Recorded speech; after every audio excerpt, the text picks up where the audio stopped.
and welcome to lesson number 56 in our current micro series in lockdown 3. It is today the 28th of March 2021 and we're going to be looking at study number 56 in the set of 60 by Feuillard. Today's study says it is one for triplets for the left hand and the bow, and it's definitely far more concerned about left hand patterns.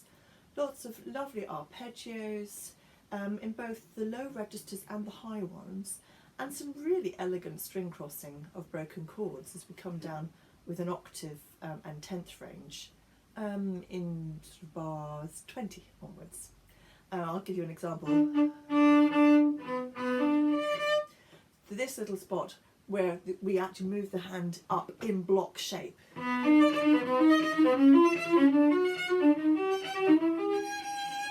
I mean, I'm just showing you that with some slurs. You get the idea of how connected that shape is as we cross the string there, rising up chromatically. In terms of when it sort of mentions about the bow, let's handle that first. So the whole study is separated. And that's plenty to keep you occupied because you've got a lot for the mind to deal with. And because we're in a 3-time meter, so we've got 9 quavers for each bar, it means obviously that each bar will start either up or down, and therefore some of the pattern shapes will be one way around or the other. If you look at bar 6 and bar 7, bar 6 starts on an up, bar 7 on a down for the same left hand configuration as it descends chromatically. It therefore means you're getting a reasonable challenge for the bow, even as printed with separate bows. Variations. There are bow variations. The first one I think is probably the most appropriate for the shapes in the left hand, because this time you really get a nice grounding and an impetus of the first of the quavers followed by a slur. So we'd have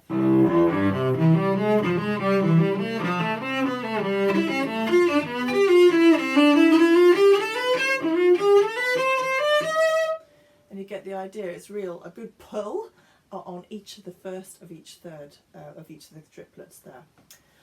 The second bowing, where it reverses its round, the slur first, this is the second variation, the slur first and then the separate bow. And you'd think, oh okay, let's just do that. And it works a lot of the time, but there are a couple of places not so good. So the opening is fine.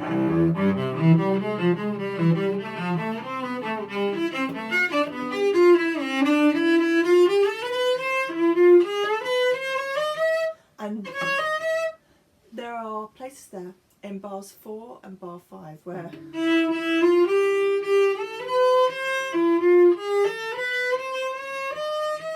where you have the same note on a substitution shift on the slur.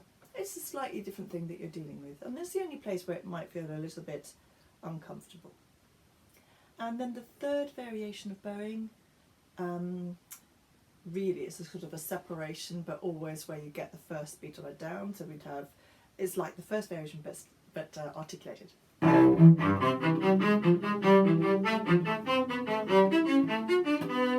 get the idea. And that's okay.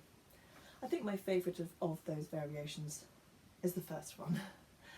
And that gives you some chance to do some really interesting sort of connections between the notes. Now, one thing missed there, which I think, well, why not add it in, is the idea of in threes.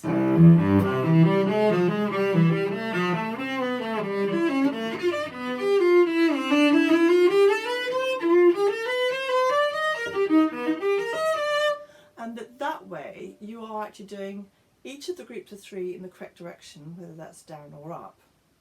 But you're also connecting the pattern shapes, even where we've got the substitution shifts involved in there. So I think that could be a rather nice 4th variation.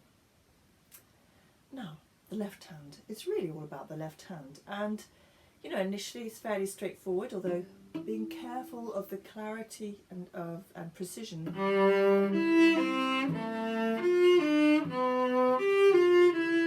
Making sure that your arrival notes there are in tune. It's very easy when you block shift the hand there not to pay complete attention to the precision. The first place where you might truly find an obstacle It isn't 6 and onwards because I think they're just arpeggios falling backwards and forwards. But when you move from bar 9 to 10, so bar 9 we've got a C major arpeggio.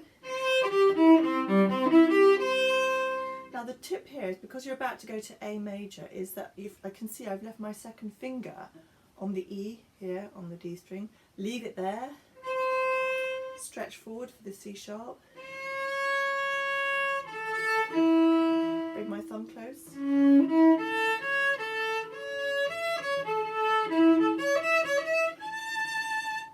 So it's that change between bars 9 and 10 might catch you out as changing the hand shape, but use the second finger on the E as a constant and a root to that shift and movement. When you've got to the very top,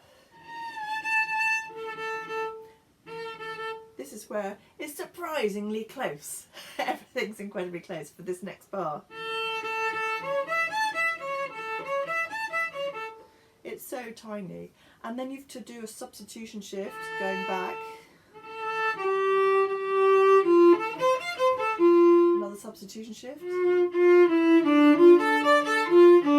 Another, and obviously we're getting wider and wider intervals. So that's just something to be aware of as you're coming back. It's a very dramatic hand shape changes as we come back on that line. That was bars 13 onwards. From 17, you're just looking at sort of scalic figures, B flat major, sort of an idea at 17. Now, bar 18 is more interesting because we've actually got, you've got to be a bit careful about the changes in the semitone changes in this bar. So 17,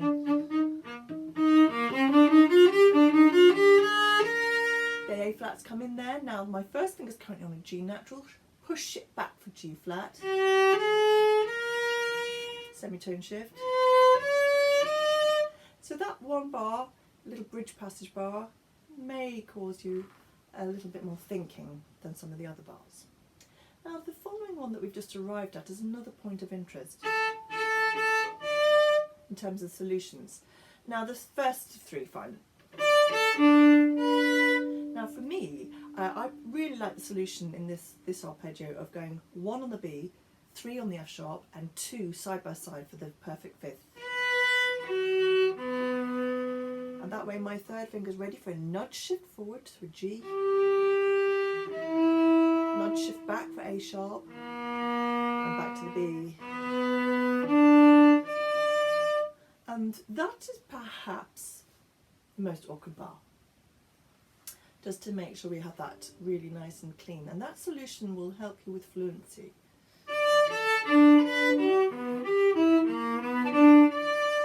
And it would be worth just doing that bar, which ends up with a nice resolution back on the D octave shape, into bar 18 to 20. 20 onwards I showed you earlier, just keep on moving up and up and up. Now, when we come down these octaves, I'll just slur them for the moment. So they're a fairer game for coming back in octaves. But I love what happens next. We've got a whole tone scale coming back from C.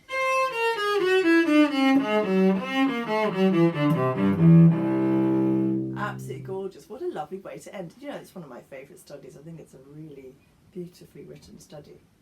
Now for that whole tone, it's not in the common digest for cellists to play whole tone scales, but I really commend them. And why not have a go? So if you take, say, you start on the open C for one variation, you have half of the C major scale and half of an F sharp major, and you can just keep following that pattern. It's almost a bit like the crab crawls you do for diminished sevenths. So we have this.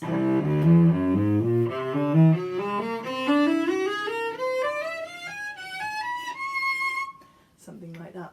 And definitely worth putting into your digest if you don't normally do them. Okay, I think that's pretty much everything that we need to consider. Let's just have a go. Okay.